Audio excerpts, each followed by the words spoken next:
झारखंड के मुख्यमंत्री हेमंत सोरेन इन दिनों विभिन्न क्षेत्रों में जाकर चुनावी जनसभाएं कर रहे हैं। इसी कड़ी में वो मधुपुर पहुंचे, जहां चुनावी जनसभा को उन्होंने संबोधित किया। जेएमएम प्रत्याशी सह झारखंड सरकार के मंत्री हफीजुल हसन के लिए उन्होंने वोट की अपील भी की और इस दौरान तस्वीरों में देखे पूर्णिया के सांसद पप्पू यादव सहित अन्य लोग भी शामिल हुए। जो तस्वीर सामने आई है, साफ तौर पर आप देख सकते हैं बड़ी संख्या में लोग वहां पर इकट्ठा हुए हैं और सभी लोग यहां पर मुख्यमंत्री हेमंत सोरेन को सुनने के लिए पहुंचे हैं। जनता को संबोधित करते हुए मुख्यमंत्री ने विपक्ष पर भी जमकर हमला बोला। वहीं मैया समान योजना का जिक्र करते हुए उन्होंने कहा कि दिसंबर महीने से राशि 2500 हो जाएगी। उनकी सरकार आएगी तो साल में 1-1 लाख रुपए महिलाओं के खाते में सीधे जाएगा। किसान को भगवान के भरोसे छोड़ दिया गया है।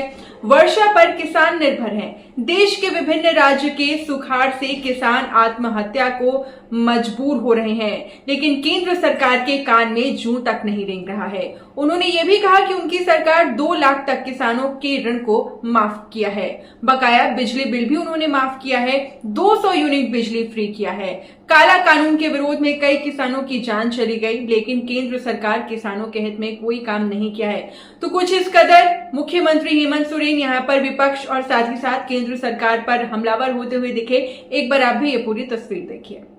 और ये हमेशा हम लोग अपना हक अधिकार की लड़ाई लड़ते हैं और इन बेईमानों के पास मेरा 1,36,000 करोड़ रुपया इस राज्य का आपका बकाया है। जब हम उसको मांगने गए तो ये हमको जेल में डाल दिया। ये हालत है। इनसे हक अधिकार लो तो षड्यंत्र करेगा, आपको डराएगा, धमकाएगा। जब आपसे नहीं सकेगा तो आपको जेल में डाल देगा। लेकिन झूठा आरोप कितना दिन तक चलता है?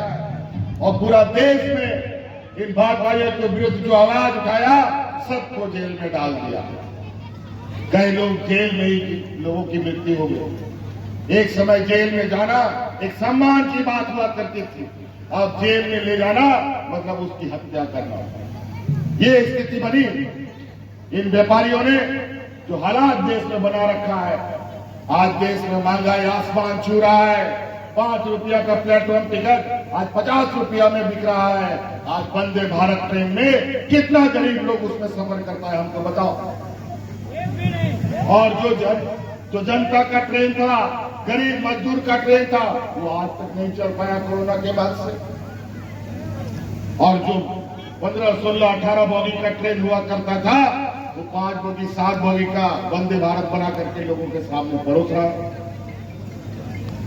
आज महंगाई, जूता, चप्पल, बच्चे का पढ़ने लिखने का किताब, कलम, आटा, दाल, सब्जी, पेट्रोल, डीजल आसमान छू रहा है। बेलगाम घोड़े की तरह भाग रहा है।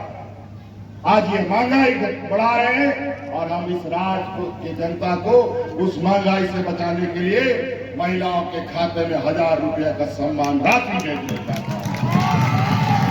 बिजली बिल हम लोगों ने माफ कर दिया है। बिजली का बिल माफ हुआ कि नहीं? और यही हमारी गठबंधन की सरकार ने झारखंड के किसानों का 2 लाख रुपया का ऋण भी हम लोगों ने माफ करने का काम किया। और जब से हमने सरकार बनाई है, सरकार बनने के 1 घंटे के बाद से ही इन व्यापारियों ने हमारी सरकार गिराने का एक प्रकार शुरू कर दिया। लेकिन वो 5 साल तक जारी रहा। 2 साल तो कोरोना ने हमें बचा लिया और 2 साल हम लोग जंग करते करते इनके साथ, जो ये लोग कहते थे यहाँ का मूलवासी आदिवासी लोग सरकार नहीं चला पाएगा। और आज आप लोग का आशीर्वाद से, आप लोग का ताकत से हमने पूरे 5 साल इस राज्य को चलाया। आज फिर आपके सामने खड़े हैं।